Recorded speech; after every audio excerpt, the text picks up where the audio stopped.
Welcome to lecture 2 related to interim restorations. In this, we'll be discussing materials and procedures for interim restorations. There are two general categories or types available, preformed and custom made. Preformed. Various preformed crowns are available commercially. We have polycarbonate crowns, we have cellulose acetate crowns available in the market, we have aluminum and tin silver crowns, stainless steel crowns, and nickel chromium alloy crowns. Now we'll be elaborating each. Polycarbonate crown has the most natural appearance of all the preformed materials, but polycarbonate crowns are available only for incisors, canines, and premolar tooth types.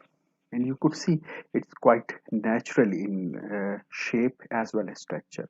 This is the connector portion, or you can say a holder, with the help of which we can see it, we can check. Before cementation, we cut it off from this point. We have wide variety of polycarbonate crowns, starting from large till small in size.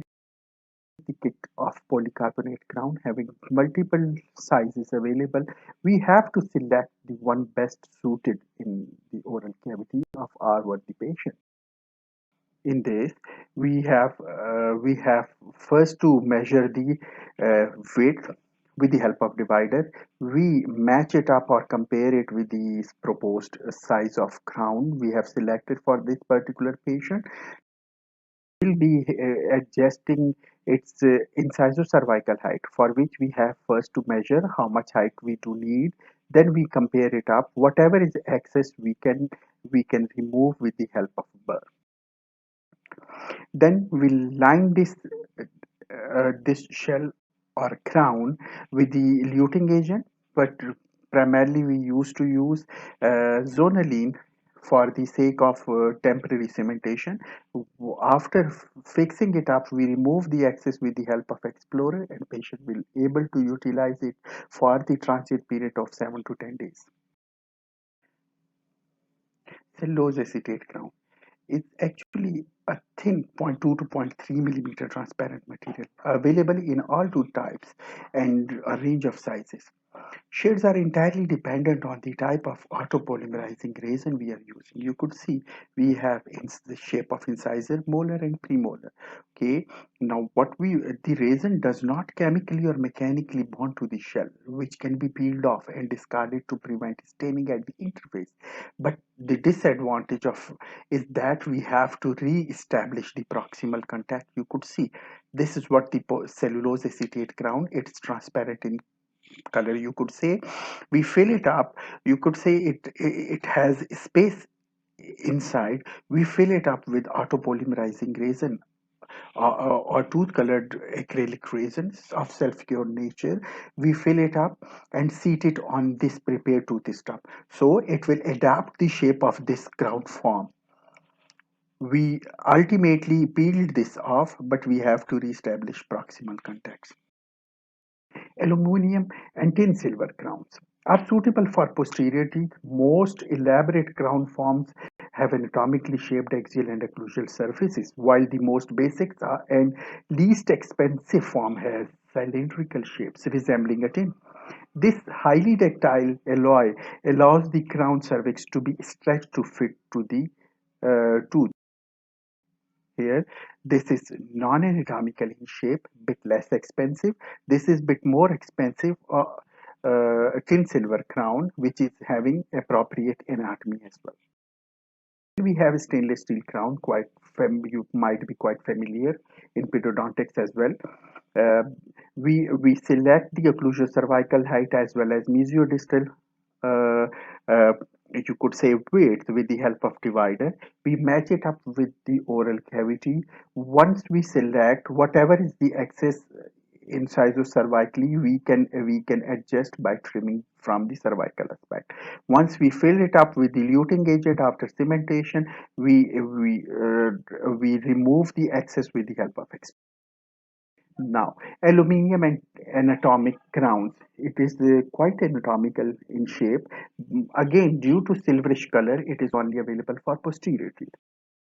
we have nickel chromium shells, which primarily could be used for children's, particularly for extensively damaged primary teeth. In that application, they are not lined with resin, rather trimmed, adapted, and with contouring pliers, and luted with a high strength cements. Such they can be applied on secondary teeth. As nickel chromium alloy is very hard, so can be used for long term period as this is what the nickel chromium anatomical crowns are. Custom made. Temporary crown or fixed partial denture is an active reproduction of either the patient's teeth before preparation or a modified diagnostic cast.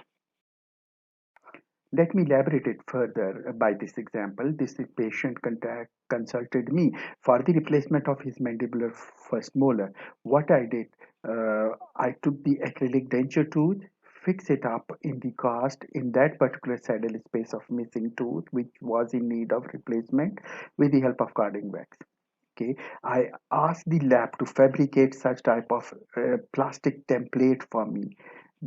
Once I received from lab, I start preparing the abutment teeth within oral cavity and took impression and pour with rapid or quick setting plaster. After this, I took the plastic template fabricated earlier, as I shown you in a slide before. I filled it up with resin, tooth colored acrylic resin, and then the prepared cast is seated firmly in the template. In order to avoid expansion during setting, I tied it up with the help of rubber band. Okay, and you could see how nice that fixed partial denture I got for the sake of for to be utilized for the interim period. How nice this looked to be in oral cavity after cementation with the zonaline. I removed the excess with the help of Explorer. I asked the patient to utilize it for the sake of 7 to 10 days for the entire period. Ultimately, I'll replace it up with the definitive one. There are basically two procedures for the fabrication of custom made interim crown or fixed partial denture, the one direct and the other indirect. I'll explain this in detail in upcoming lecture 3 related to interim restoration. Thank you.